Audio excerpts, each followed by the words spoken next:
क्या देते भैया?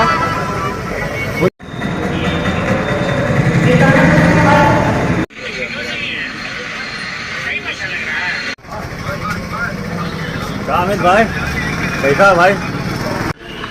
ठीक है भाई। बोल अमित, कुछ खाएगा क्या? कुछ बोल नहीं रहा है तुम। एक बार रजनीगंधा दो ना। ये लीजिए।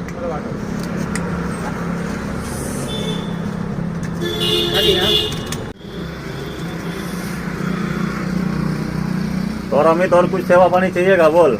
एक और रजनीगंधा तू लिया भाई, 2-4 को ले लेता।